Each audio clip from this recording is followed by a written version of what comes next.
Hello everyone, welcome back to the channel. In tonight's episode, we are talking about City's expectations going into the new season.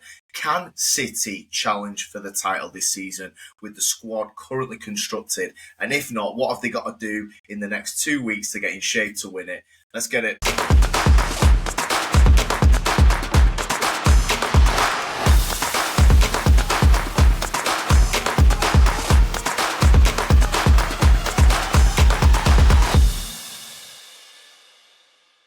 Okay, Christian. So Manchester City season starts in just over a week. A week on Saturday, you got Wolves away, I believe.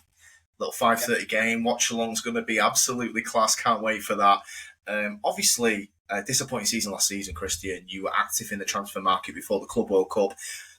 This is like, I've been watching a few City fan channels and they're talking about City's expectations going into the season. Obviously, Liverpool have strengthened, Arsenal have strengthened, Chelsea have strengthened. Dare I say, Man United, I'm joking. Can City win the league this season with this squad as it is now? Look, I think there's so many intangibles connected to that question. I think City are probably the biggest wild card right now in Europe because you look, yes, we've got Rodri back from injury, then we've signed Reinders. Now that's a completely new midfield, never played before that Club World Cup. Never played together, sorry. We don't know what that's going to look like. We don't know what version of Rodri we've got back. But if you've re-signed, in a sense, the Ballon d'Or winning player of that year, then look, it looks good next to Reinders. So you're like, well, City can put their name in the hat. It's a great midfield. Then you've gone and signed Shirky further up the pitch. Aït-Nouri, brilliant player. Massive fan of him. Fantastic signing there. However, there's one area, Alex, that concerns me. And when I've been watching a lot of City fan channels, they seem a bit too overconfident for my liking. And I think they're just overlooking important aspects of last season. I don't know what they remember from last season. Yeah. Rodri wasn't the whole... That Rodri injury was not the whole of our problems. That was not the reason we had the season we had. It was a big part of it, but it wasn't the sole reason. And I think this is where fans are overlooking it. They just thought, oh, well, we'll go and we'll get Rodri back. You know, we'll sign Reinders, he replaces Gundogan, Cherky replaces De Bruyne, simple fit, back for the league. Not as simple as that. And if it was as simple as that, then why did we go and spend 70 million on centre-backs in January? Yeah. And I'd like to make a bigger point on that, because them two centre-backs were Vitor Reis, who is going out on loan, probably Girona. The other one is Kusanov, who is like a myth. I don't even know if he's here or not. I don't know where he is. I don't know whether we're going to see him next year, if Pep fancies him or not. So if you go into that January window, Alex, you go and make 70 million, a 70 million strengthening of your defence. Yeah. And that was because it needed it. Make no mistake, that was the right move to make. Whether them two were the right players to get at that time, that's another question. But that was the right move at that time. Yeah. Now, what I am confused at is what has changed. What has changed is you've basically said Kusanov isn't at the level to play yet, and Reis certainly isn't at the level and you're loaning him out.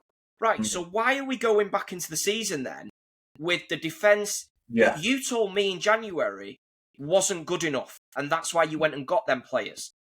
And that is where I don't understand what we're doing. Why would we expect any different results? Al Hilal showed you how easy it is to get at this City team. One long ball through midfield or over the top, we are fucked. And that is honestly our season.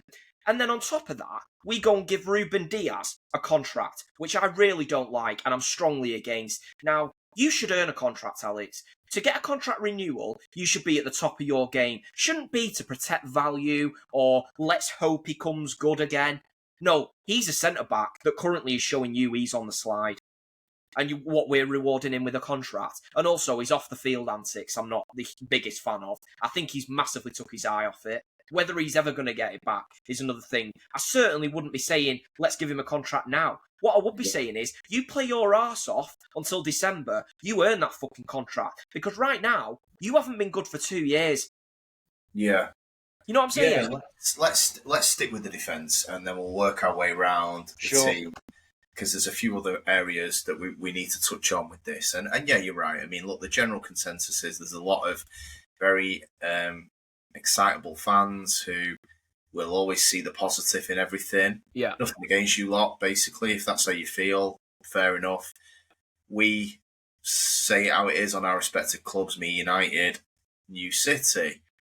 And we're talking about the defence. So you're right. You went in and you strengthened the defence in January.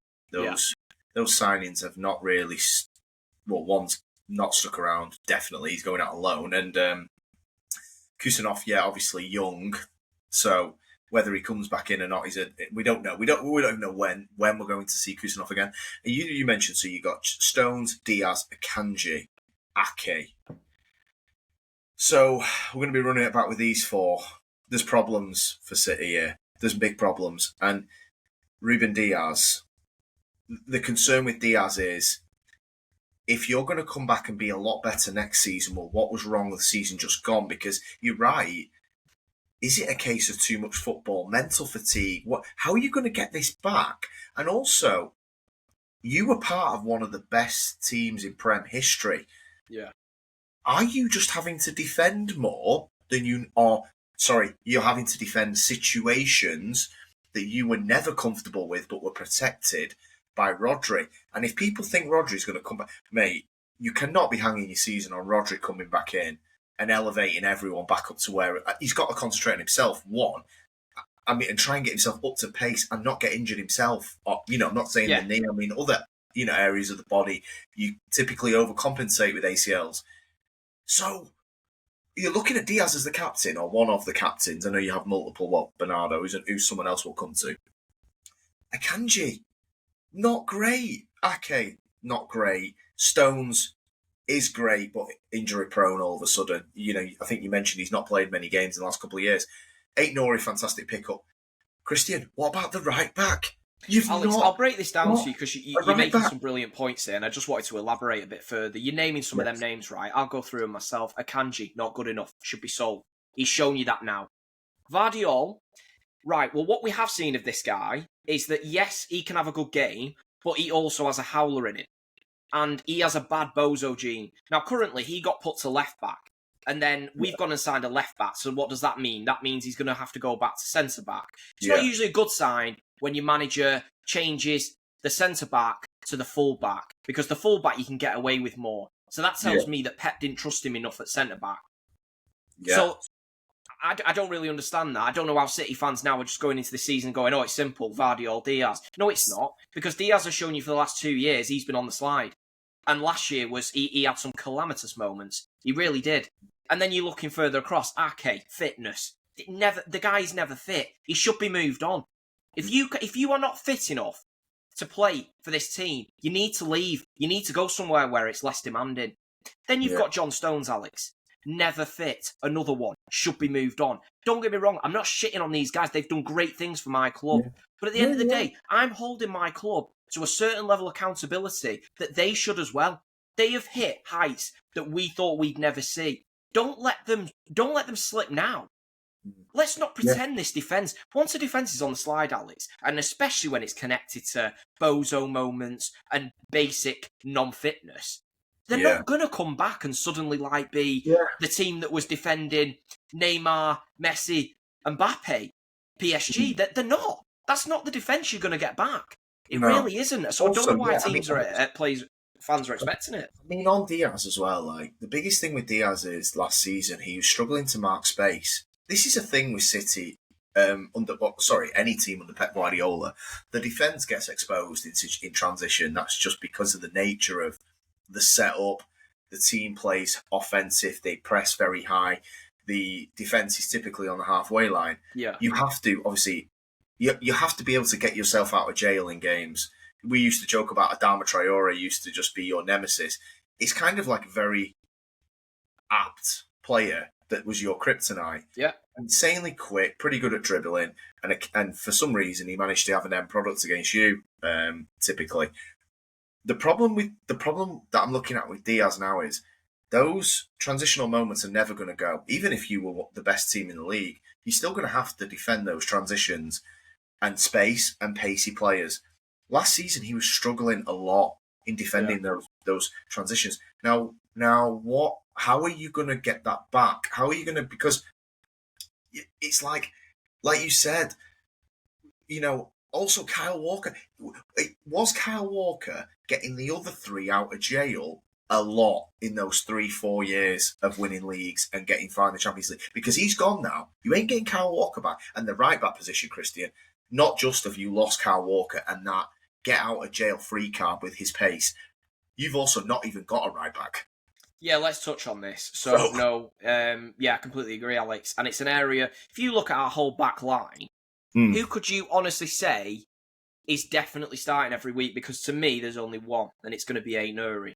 And by the way, I'm not talking about the keeper position, although that's up in the air as well, so we could add that one in. But Aït-Nouri is the only name in that defence that any City fan can sit there and confidently say Aït-Nouri will play every week. I agree with you, right? But then these same City fans saying we're not in a top 4 race and being a bit arrogant about it, which I don't like, will also tell you, I don't really know who the other players will be there. Right, so you're telling me we're not in a top 4 race and you think we're going to win the league, but you don't know what the defence is. You don't know 3 of the defenders. And I'm worrying about this because if you look at this and we're going into a season, Alex, we don't know who our 2 best centre-backs are. I don't even know what the partnership will be. I don't know whether Akanji will play next to Diaz. I don't know whether he's going to roll it with Diaz and Vardiol. I don't know whether Ake's going to get another go there. I really don't. Kusanov is one of them where it's like, you've lost that, and it's an important thing you bring up, Alex. We did rely on that to answer your question. That Kyle Walker pace dragged us out the shit endlessly. It really did, and especially in the big European nights when we had them dangerous players like Vinny and Mbappe, players like that. He dragged us out the shit constantly. Now, Kusanov, for me, I think you could mould him into a player like that. Whether he could ever make it as a centre-back at this club is a different matter. However, you've got a guy that he's very quick, Kusanov. We saw this against Vinny. Great game against him, pocketed Vinny Jr. No mean feat, you know what I mean? It was impressive. Now, then we just don't really see the guy again. Strange again. So is he going to feature? There's so many things up in the air. And when we went in and re-strengthened that area, Alex, that was because Pep knew. Pep knew that the defence, there was problems. And now it's like, well, Reece isn't going to play a part. Kusanov, we really don't know. Only Pep knows how much he's going to use him. So it's like, well, you're going back in with the defence that let you down last year and you're going to hope better results. We've just spoke about United doing a 70 million punt that replicates the Haaland deal. It's madness. But my club is running it back with a defence that showed you they weren't good enough last year. Madness. You're right. I mean, you effectively got to January last year, said, right, Jesus, we've flogged these lot. We need to rebuild areas of the squad, the defence and the fullbacks being one of them. Yes, Aït-Nouri has been part of that rebuild, but the other 3 is going to be what we saw last year, unless Kusanov makes a random appearance on game 1 at Wolves. Christian, just before we move on from the defence, obviously, you know, I do watch sort of content creators and stuff like that, and I was flicking through YouTube shorts, doom scrolling a little bit, and one came up from the club. Is it Sky Bet have funded it? I don't know. I don't really like all 3 of them. They also are very familiar on the overlap. Anybody knows I'm talking about. Adam McCullough, Rory Jennings, and Mr. Boovy. So anyway, the short started, and I was like, oh, I'll watch this. So the short starts, and it's they must do live phone-ins. I don't watch their channel. I'm not hating, by the way. If you like it, fair. They're not my cup of tea, and I don't rate their football takes. I mean, look, one of them said Erling Haaland won't score many goals, so I mean, he should have really been blacklisted after that, right? But anyway, let's go back. He's also said people that wear football shirts are losers. So wear your knitted jumpers like Rory. Yeah. So anyway, they must do phone-ins a bit like Talk Sport, right? And McCullough's sort of hosting a phone-in from, I don't actually know who the guy supported, but he spoke really well, to be fair to the guy. Props to you. You phoned in, and the question was, can City challenge? Exactly the same as what I've asked you. And obviously, Boovy straight away defensive. It's like, this guy goes, I don't see it. I don't see City challenging. It seems like their squad is set up for scoring one more than we concede or whatever, because the defence is shit. Boovy then gets his back up, and he's actually quite arrogant in the way he speaks to this poor lad. Well, one, have you seen the clip? And if you have seen the clip, what do you make of Boovy's comments, particularly around, he mentions Diaz, he mentions Stones, he mentions Gvardiol, and to top it off, he mentions Rico Lewis as the right-back answer. Have you seen the clip, and what do you think? If you've not seen the clip, I'll send it you after this. Yeah, I've seen the clip, mate. I know exactly what you're on about. And he spoke to that lad who made valid points. And to be fair, he said pretty much the same things that I was saying at the beginning of this video. The players he mentioned in retaliation to this lad's sensible point, rational point of view, he brings up John Stones. John Stones has made 27 appearances in the last 2 years, right? So what, we're expecting that to suddenly get better and his fitness to improve and him roll the years back? Right. So then we go on to the next one. So we got Lewis. He made 14 appearances. By the way, he said this guy was pivotal in a treble winning season. He made 14 appearances in the Premier League. He made 2 in the Champions League. It's just a piss poor take. And he was not pivotal. What are you even on about? If he was going to come with something sensible, like saying the John Stones being moved into midfield next to Rodri, well, that was something good. That did change our fortune that season. However, the points he was coming with, it's just nonsense, Alex. Like, going on about Diaz. What version of these players are you talking about? Because we've seen this defence has been shit for quite a long time now.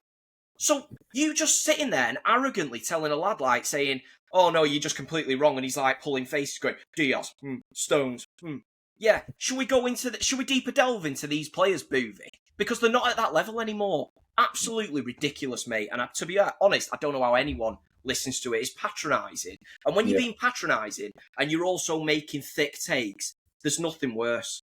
Yeah, it's a joke. What I want to say is you reacted to that perfectly. I echo your opinion. Obviously, they're a little bit rage baity, them three. We our favourite content creators are much more straight talking. That's sort of what we are and how we always will be. We are not an act. We don't say things like some. This is what I have real issues with people who say things for clicks, and then when it becomes an even more ridiculous take with hindsight, they benefit from it. So you go and say Erling Haaland's only going to get 12 goals and he goes and gets 50. Yeah. And then you benefit with that. You get more exposure with that. I really don't like that. That's not fair on people who do have good takes. Not saying necessarily me or my brother, like you might think we talk shite, that's fair. But I'm just saying these three typically talk bollocks consistently, and Boovy, it's not even just talking bollocks, it's arrogance and it's the way he's reacting to people like that. You're right, Christian. And I just want to say something as a general, but also, the clip that we've just been speaking about, the Boovy goes, we don't win a treble without... he goes, Rico Lewis won a treble. Right. No. Manchester City won a treble, mate. And he was a squad player. The lowest form of IQ is fans who say a squad player, he's really good because the team he was in won trophies. That's the lowest form of IQ a football fan can get. Do not be that guy of you grade Rico Lewis about how he plays on a football pitch. Don't be getting up Manchester City's success in 2023 as a team where he sat on the bench and that's your reason why Rico Lewis is good. Rico Lewis is good or bad based on how he plays on a football pitch. He isn't good or bad, or he isn't good based on team success because Kevin De Bruyne was elite that season. Erling Haaland was elite that season. Rodri was elite that season. Don't be saying Rico Lewis is good because them three carried him to 3 trophy medals. Absolute bollocks. And it's not just the only guy, by the way. You get people saying like, they go, oh, this player's really good, and they reel off team success. Sorry, this isn't tennis, or this isn't golf. If you want to watch individual sports, go and say Novak Djokovic is the best player ever because he's won 24 slams. That's fine because he's an individual. He's on the court. It's lonely. Don't be, and this is the thing as well. Don't be coming at me saying any players won the treble. The team won the treble. If he was the best player, I'll give it weight. Yeah, do you know what I'm saying? So absolutely. And Alex, the irony on that one is that he's using it with Rico Lewis. Now, if anything, it feeds the lad's point more because Rico Lewis. Yeah, so true. The time came for him to replace the guys who were actually responsible for winning that treble, for winning the Premier League, Champions League. Now, he's got to step up. And a lot of these other guys have. Doku is another one. Savinho.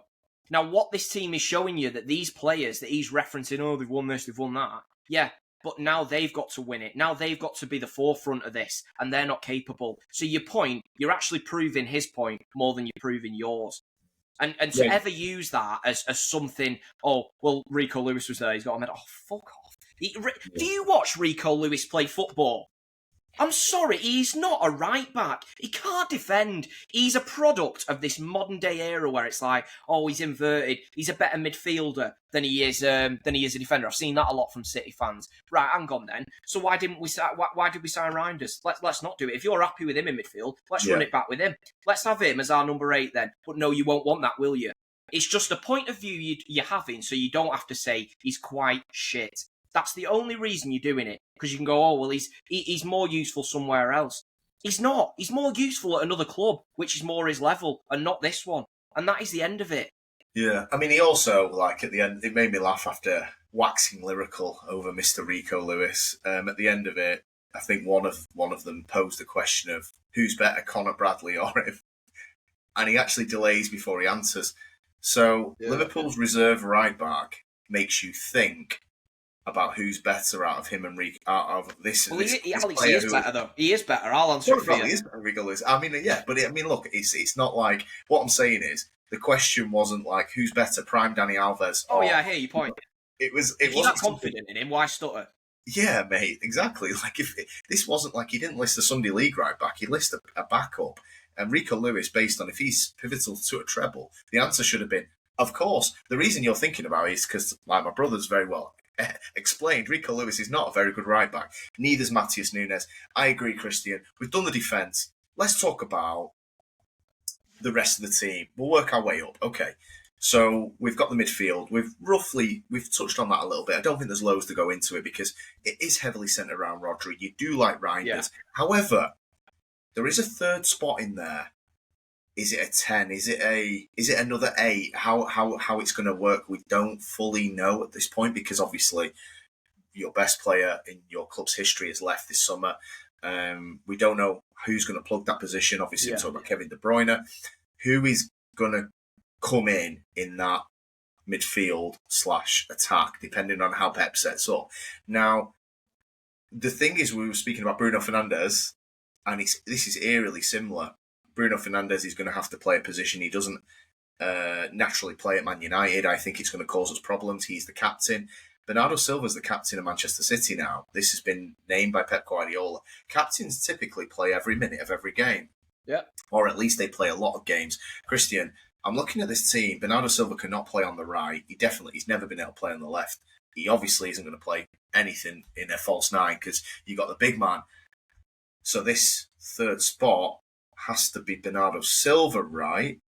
So then I'm doing the math and I'm going, right, well then I've got Doku, Savinho, Foden, Cherki left to go in the wing positions. So let's start with Bernardo Silva being that I assumed second 8/10. What are your thoughts on that? And well, it is the thing. Obviously, I didn't know which way you were going to spin this, right? And I was actually going to be more positive until you brought that up. Because the prospects of us going Rodri, Reinders, and then having maybe a Foden as a 10 and a Cherki on the right, or vice versa, I would be okay with that. There's a lot of intangibles because you don't know what versions of them players you're going to get. You don't know Rodri's level, like I was saying before. However, if you go Bernardo, Alex, which this is why the moment I saw he was captain, I came to you and I said exactly what you've just said. I said he's going to play every single game now because you are not going to have a captain who you're going to bench every week. What's the point? He's not the captain then. You know what I mean? So that tells you he is going to be playing. So then that means, where are you putting him? Are you going to play him on the right? Right, well, we've seen him on the right and his legs have gone. So he can't beat a man and all he'll do is turn around and pass it. And I swear to God, if it's fucking Rico Lewis behind him and then I've got to watch him doing the inverted 8 roll that he can't do. Alex, that is a disaster if that's what he's thinking. I'm going to play pedestrian Bernardo Silva version of Bernardo Silva on the right wing. So then the other option is that he goes Bernardo 10, which we will get away with more this season in terms of Bernardo being in midfield because you've got Rodri and Reinders. And Reinders is powerful and he's got a hell of a lot of energy. So you won't get caught out half as much as you did last year. However, you're talking about penetrating teams, causing damage. Bernardo Silva's not that guy anymore. He is not that guy. Them days are done, I'm afraid. Now, can he still be a useful squad player? Yes, but not starting. What do you think? Do you think he could... Do you think there's a world where Bernardo Silva starts in this team, whether it be right, whether it be in the centre, and it actually be a good thing for the club. Look, City cannot win the league with Bernardo Silva starting as a 10 or a right winger for the majority of this season. Look, yes, being the captain, he can get left out. However, it doesn't lean to suggest that's going to be the case because he had options. He had Rodri. He had Ruben Diaz. Yeah. Edison, even. He had options that he could have named captain. Even Haaland, So, look, I think Bernardo Silva was a fantastic player. I think of basically what you're looking at, Christian, is if he's up there, you're going to have more games like that 0-0 at Southampton and the Palace FA Cup game where you've got territory but you can't create for the big man. And I think that's what Bernardo Silva, unfortunately, is left with at this stage of his career. Bernardo Silva cannot be starting for this team if you want to win the league. No, I agree, Alex. I couldn't agree more. And one thing I wanted to bring up, I saw a couple of other, content creators online. Big Steve, shout out. He does make some great content. I love some of his takes. And I saw him on I think it was a Liverpool fan channel. And he was talking about City's, hopes this season. Not necessarily for the title, but what kind of trajectory we're heading in. And he made some good points. And I would like to bring them up. I do think Rodri Reinders, if Rodri comes in and he's half as good as he was and he can get that level back, with Reinders next to him, and then you go a Foden or a Cherki in the 10, personally what I would do is I'd go Foden 10 and I'd go Cherki out wide. And I'll tell you why, because I think Cherki, you've seen him with that left foot. You've seen what he can do. You saw that assist for France when he came on. Now, I think he's going to be more dangerous and more useful for us on that flank, because him cutting in with them deliveries with that killer left foot to Haaland, we have missed, and we don't have, and that is what we will not get categorically with Bernardo Silva, because he can't even work a yard. Even if he could cross, he won't be able to do it.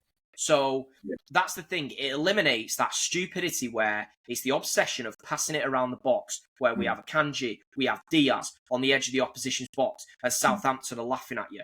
A relegated team are smirking, going, these ain't doing shit. Because I'm happy with a Kanji and Diaz teeing off or absolutely clueless because they can never make an incisive pass through our defence. And that's the problem. That's why I think if we go with them two, as a Foden and a Cherki, whichever way round you want it, we're going to be more dangerous. And where I think it helps us is that, look, Rodri and Reinders coming in, the reason with last year why we struggle so much, the defence is a completely separate entity, and like I hit on at the start. But what you normally have is you had a Rodri dropping deep, coming short, and then he could make that transition. It wasn't just about stopping opposition playing and stopping the opposition scoring. He dropped deep and he took us up the pitch. And we didn't have that anymore because we had Kovacic and Gundogan. All due respect, them guys can't do it. They could not do that. Now, Reinders and Rodri both possess that quality. They both have that attribute where they can drop in and they can get us up the pitch. And I think them incisive passes that we were getting previously from Rodri, where he could zip it into the pockets and you can have a Cherki, you can have a Foden there, we didn't have. Now, I think we've got that back. So, look, I'm not all depressing on here. I just speak my mind, bro. I am concerned at the defence. And I think if we go into it and we don't know our back line, I don't see us winning a league. I've got to be honest with you, because I don't think you can honestly go into a season, and City fans know this better than anyone. You know your best defenders. And if we don't know our best defenders, how can we say we're not in a top 4 race? How can we say just arrogantly, we're going for the title this year? Well, then tell me who's going to perform in the back line then. Because last year, we had 13 different partnerships at centre-back, Alex. And you're going into this season with that same group. So, look, offensively, you have improved. I really do think we have, and I think you're going to see a much more free-flowing City side than you did last year. Don't think you will see half as much as the passing it around aimlessly and Diaz teeing off. You've got to tell them boys to get back in their own half. Just fuck off. I don't want you anywhere near that position. All you're doing is taking up space. You're swamping the area. You're actually making it easier for the opponents. You want Cherki, Foden in them pockets. Players that are capable of getting the ball to Haaland or scoring themselves.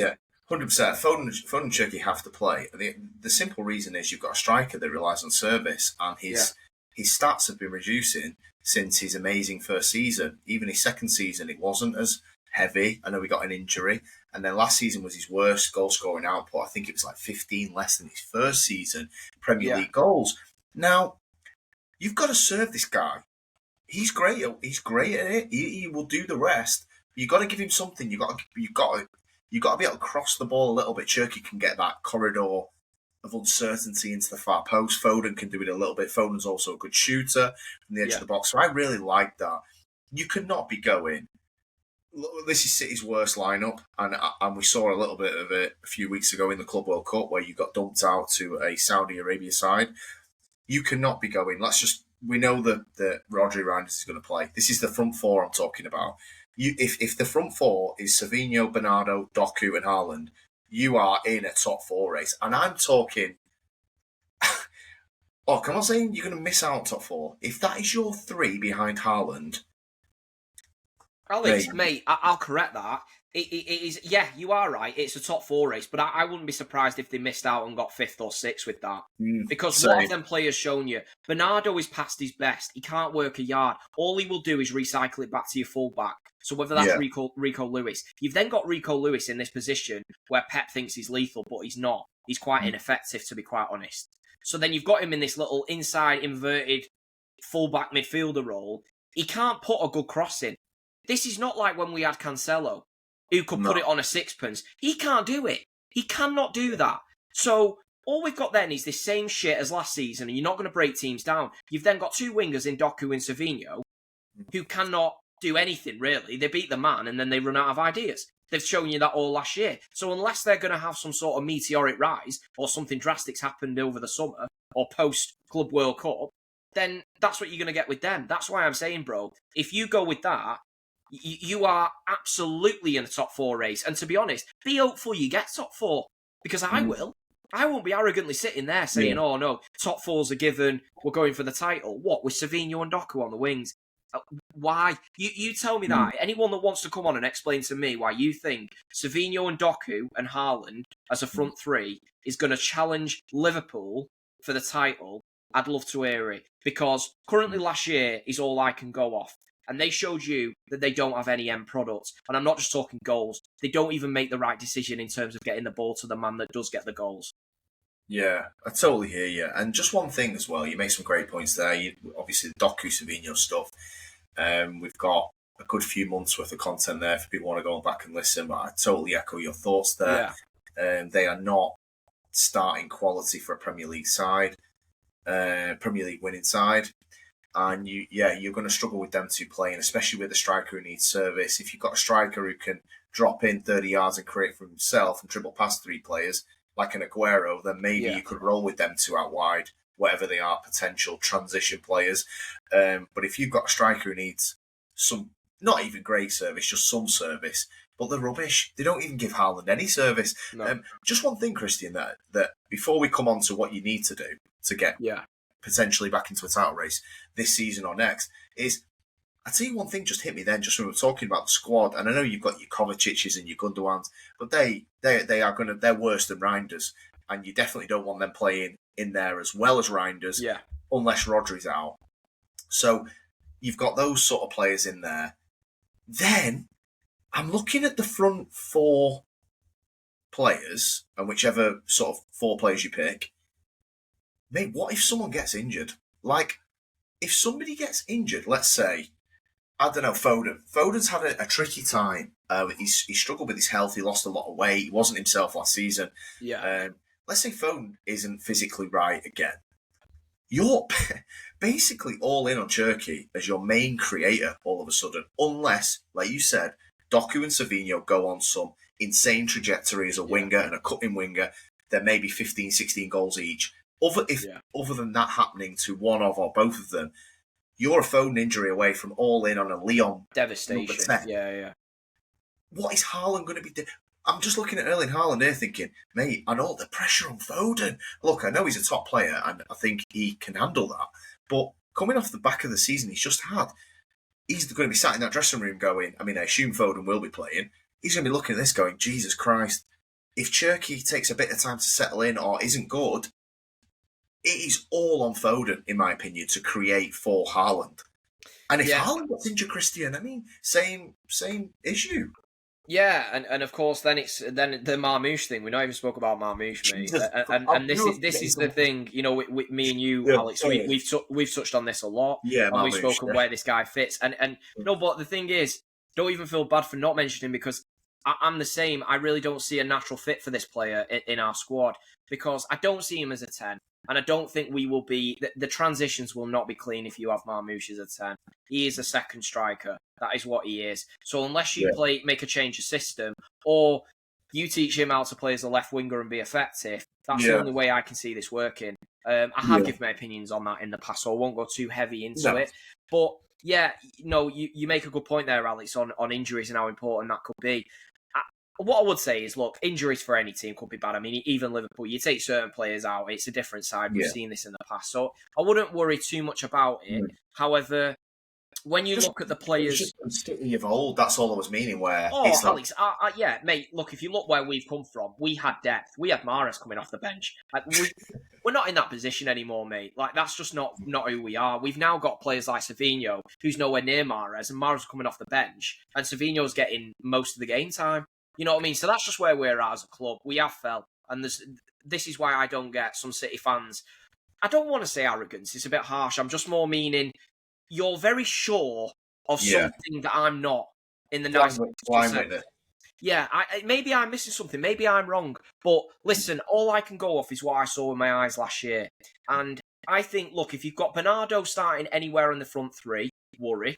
If you've got Bernardo starting in the middle, it's, again, a worry, just not as much of one.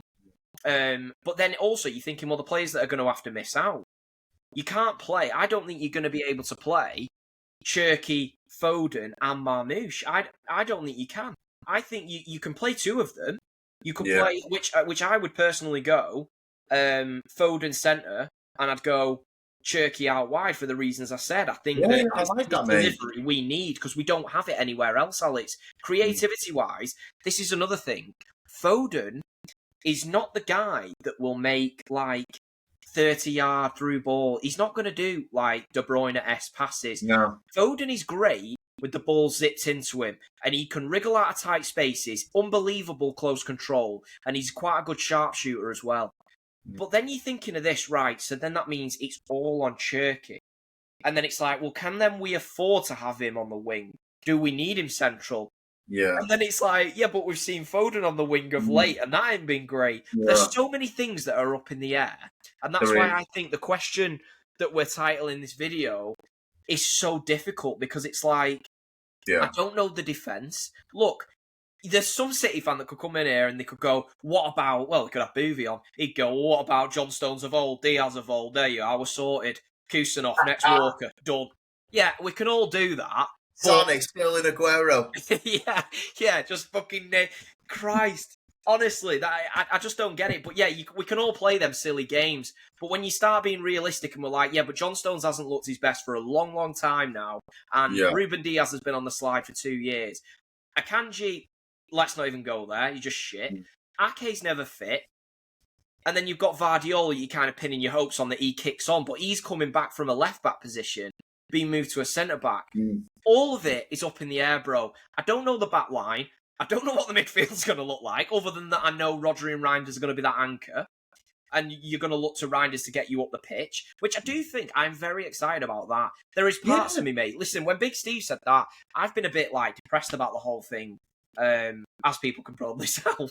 But if you look at it, and he said, we're going to have them balls into Rodri, Reinders. They're going to be able to progress us up the pitch, zip them passes into Foden, Cherki, the creative players, which, in theory, sounds good. And I am excited about that. I just think we lack in so many other areas, and there's so many what-ifs. Yeah. It's such a difficult one, Alex. If Foden comes back and he's player of the, that year when he got PFA player of the season, that version, damn right, I'm excited. But anything other than that, and I'm struggling. No, I thought the same thing there. You can look at, say, Foden's a great example you just made there. That if Foden's the best number 10 in the league, you're going to be there or thereabouts. It's because he... 100%. Well, this is it, though. Even if he is, there's still question marks. Look, it's very difficult. I'm really interested to see what any of our listeners think. We've had some great comments on the City content. Forgive me, I can't remember the guy's art. And he mentioned about change of systems and stuff like that. So really interested to see what other people think. Yeah. And certainly City fans on, obviously, their optimism. We spoke about a few fan channels. Christian, before we wrap up, I want to just quickly ask you, for you to really wake up on okay, match day one's probably a bit of a stretch because you've got 13 days or whatever it is. Yeah. Not even that, sorry, about 10 days. You've got about 10 days now before game one. What can you realistically do in the transfer market? You don't have to name names, just positions that you want to sure, could invest in. I know we did a bit of a tongue-in-cheek Isaac 442 episode, which I still stand by. I actually think I will probably do that for see. But obviously we know that's not going to happen. You know, it's got no traction at all. Yeah. What would you say the club would have to do in the next 2 weeks for you to really think we can really go at Liverpool and Arsenal, you'd have to say, and probably Chelsea, really, from where you are? I think you need a top-class defence. I think Aït-Nouri is a great addition to the squad. I think he's going to do great things, and I think he's added a bit of quality up front as well. He's given us that width that we didn't have. In terms of the other areas, Alex, I've always thought, listen, from our teams from the past, I've always thought you need one world-class centre-back to win the league. Right now, we haven't got any. Now, we did have Diaz, and he was that guy. Now, if he can get himself back, another what if. And I just think we're rolling with too many what ifs. So if you ask me what I think we need a world-class centre-back, and I don't think we can be just hoping that happens to Diaz and we get Diaz back at his best. I think you've got to go out into the market and you go and get one of the best centre-backs available that you can. And you put them as the anchor in that defence, and then you try and bring Diaz in, get him back up to speed. I just don't think we can afford the luxury, Alex, of going, let's just hope he comes back, and let's give him a new deal as well, like he deserves it. And then you go further across the line. So in answer to your question, 100% a centre-back, I think we need. Someone that's going to be there, ready, fit, available every single week. And then you go across to right-back, and this is where I'm really concerned. So we finished the season with Núñez. And then we've got Boovy's treble winner as well, knocking about. So we've got them two. And neither one of them are good enough to play right back for this club. And I think most City fans would agree with that. Núñez, the thing around him has become quite annoying, to be fair, among City fans. Stop trying to peddle this Zabaleta shit and like making him out like he's this cult hero. Like, no, they're not comparing him to Zabaleta. I'm saying it's that sort of esque. In a way of, like going, oh, well, he's doing a great job and he's becoming a bit of a cult hero at right back. No, he's crap. He was bought as a centre attacking midfielder and we've had to put him at bloody right back and he's not good there. He's costing us there as well. So we cannot have Núñez or Lewis. You need a right back. I don't see, bro, we go all in for Tino Livramento and City have said that's our guy. And then Newcastle said we're not selling him. What? And City just go, all right, well, that's it then. We'll just roll with Núñez. What have we become? Did you not have a list of names? Did you not have think, well, maybe Newcastle won't sell Livramento. They're richer than us. They don't need the money. Maybe they won't sell him. Did you not have a backup option to this? Or are you just thinking, fuck it, we'll go with Núñez and thingy? What's the point? I really don't get it. Mate, it's beyond stupid to me. Unless you go Kusanov, then I think that gives us a bit of a different dynamic, I suppose. Again, another what if, though. Well, for me, I think you need a top right back and you need a top centre back to compete. Yeah, I agree.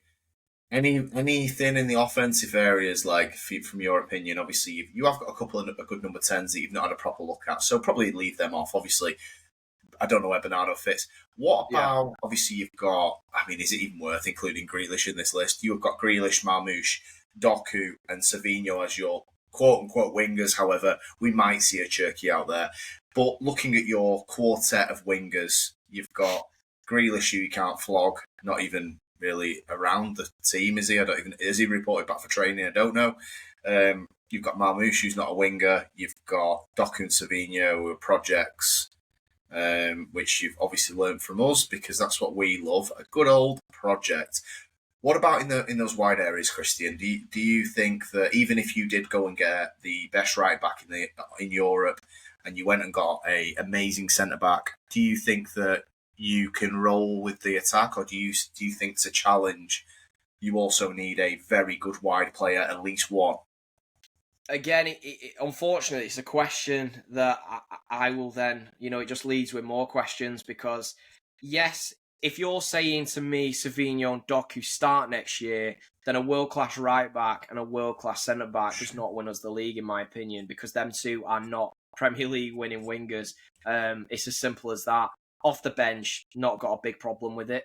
starting and having them as your mainstays, huge problem with it. So, look, if that's the plan, then that's seriously worrying, and I would be looking at a Rodrigo. But I think, Alex, we've gone so far down this path that I don't think it's pointless me coming on here talking about a Rodrigo. We've gone and signed Marmoush, huge money. He's on huge wages. We're going to need to make this guy fit. We're going to sign Shirky. We're going to need to make this guy fit. You've then got Phil Foden. Phil Foden needs to play, man. He's come through the academy. He's the best, one of the best products. He's certainly the best product we've ever produced. Yeah. And he's one of the best products England has ever produced. I don't give a shit what any idiots around England say. Supporting opposite teams that say he's useless. They're just fucking dumb. So it's a huge problem, but I think Pep needs to make it work with this group, Alex. And I don't think that can consist of a Doku or a Savinho in that front line. I think you've got to make it work with Marmoush, Cherky and Foden, respectively. Yeah, I always think of Pep Guardiola's teams, and I know he's won trophies with different squads and starting 11s over the years.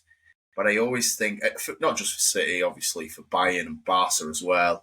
But I always think of the best version of Guardiola's teams have pace, out wide, and goals. And not even wingers, they're like raiders. They raid the box continually. You create overloads, your pace. And that, to me, is something that I'm looking at this City squad, and I think I've either got pace. If I go with pace, I get no service. If I go with the service, I don't have pace. And that's the conundrum that Guardiola's got. And that's why I think his default is, I want pace out wide. You've seen Henry talk about it. Yes, the little guy, Messi, he can drop in and do whatever he wants. You two stay wide. David Villa couldn't get used to it. It was like David Villa left forward. Don't you be coming into that last third. Then you can do what you want. You've got to hold the width, mate. You've got to have pace. Yeah. You've got to have pace there. I think of that Barca team when he went from Villa and Pedro to Sanchez and Fabregas in the front three. They were obviously still amazing, but it didn't resemble an amazing Pep team to me. The same with City. Sterling, much maligned, Raheem Sterling, but him and Sane were fucking electric, mate. Yeah. That, to me, is like more of what I remember of a team other than like Bernardo up there, who, you've won trophies with it, but it doesn't resemble that to me. And that's the thing where I just can't get my head to go to, like, either Cherky and Foden have got to be completely out of their minds creatively because you're going to lose the pace. And that's, or the flip side that we said, Doku, Savinho, have got to go on some insane cut-in trajectory where they are good for 12, 15 goals. Which they've not shown you they're capable of. And I think, Alex, the reason I'd like to put this forward, and I think the reason we need to go with Marmoush and Cherky as our wide men, unless I've changed the system, the reason why I think it could work, and it could actually be positive for us, we've anchored that midfield. I really like Rodri Reinders. I can't wait to see that when they're both up to pace. But then we've gone and got Aït-Nouri. Now, this is the importance if we went and got a good right-back, which Tino Livramento would have been brilliant for this. Yeah. Now, if you go with... I hear what you're saying, by the way. You're spot on. You do lose that pace if you go Cherky. You gain in creativity, but you lose pace. Now, what we would need is someone to hold the width. Now, on that side with Marmoush, he can wander because we've got Aït-Nouri. And to be quite honest, it was lethal. Like, when I saw... When he had that freedom in the Club World Cup in the first couple of games, I was like, my God, how good is Aït-Nouri? I've not even... I always thought he was good in the Prem, but I'd not seen him to that level. He was out of his fucking mind. So then, if you had that on the other wing, you allow them players, them inside forwards in respect, to kind of have a bit of a free roam. And you're not as reliant on them keeping chalk on the boots. You know what I'm saying? You have that as your wing backs. And let's be honest, Alex, when we're in possession... we have gone too far down this route of this silly inverted fullback role. And all it's doing is congested an area of the pitch where you want your best players to be on the ball and have space. You don't want Rico Lewis stood next to Cherky. You don't want him near him. I want him out the way. Well, I want him at another club, to be honest, but that's another fucking story. But you know what I'm saying? Whereas when we went away from having Kyle Walker as that overlapping player. Yeah. And it was a pure distraction, even if we didn't use it. When we had Bernardo on the right, when Kyle Walker's bombing ahead, The defence couldn't. The fullback had two Yeah. things. He's like, right, I either have to stick with him or I go with Walker. I've got to go with Yeah. Walker, right? Then Hit your Bernardo point, gets his yeah. yard, and then Bernardo can use all his creativity to the best of his ability. That's what we need, and this is why I don't understand. If we're going to run it back with a centre back at right back all year, you're not going to have that. And what you're going to have is what you said. You're going to lose that width and the pace. Yeah, completely agree. And look, we quickly mentioned about maybe a change of system, and we've had some comments in some of our previous City videos around maybe that, but it's not really been obvious. The Club World Cup would have been a good, Christ, if he really ripped it up and went 3-4-3. Shout out 3-4-3. Amorim. You would have liked to think he would have done it in the summer because you've not signed anyone since the Club World Cup. So the squad then is what it is now, unless you integrate Mr. Grealish again, because obviously he was on his own. I've been hearing some things about that. I was following City Extra on Twitter, and they said they had a good long chat and embrace at the Oasis gig. I thought, what? Like, I saw pictures of Grealish at Oasis. He was off his bloody chops. That's his pre-season training, is it? Is that he was just checking how he was getting on with his gym work while they were in America? The thought of like drunk Grealish going up like the drunk uncle at a wedding to Pep Guardiola, sober, stood there in a fucking field going, "I will do my best." God, it's like when Mike Bassett had Tonka. Yeah, crazy, man. 4-4-2. I said 4-4 fucking 2. So. Hit us up in the comments. What do you guys think? Can City win the league this season with the squad? Obviously, you've heard our takes, you've heard the shortcomings, what we think. And side note, who else can't just wait for the fucking first game, man? So ready for this season to start. And that's coming from somebody who watched their team win 9 games last year. Just as a caveat, anyone watching, Alex will also be at the start of October saying, when is the World Cup? Oh my because God. I've gone through this in the past 5 years. Oh, every single time he's like, I just want the season ended. Not even at December. Yeah, it has become a bit of a saying of mine is I'm just ready for the Euros. I'm ready for the World Cup. Yeah. And it is a World Cup summer, so yeah. Look, let's hope that I do say that 1st of June or something around. If it's anything before Christmas, God. Anyway, thank you, Christian, for going through that. It was good stuff. Cheers, anybody like the video, hit a like, subscribe. Let us know in the comments what you think about City's title challenge this season. If it's not City, who do you think is going to win it? We're going to get some predictions next week, so be sure to check us out this time next week for our Premier League table predictions, top scorer, player of the season, etc. Thanks, everyone, for listening. We'll catch you on the next one.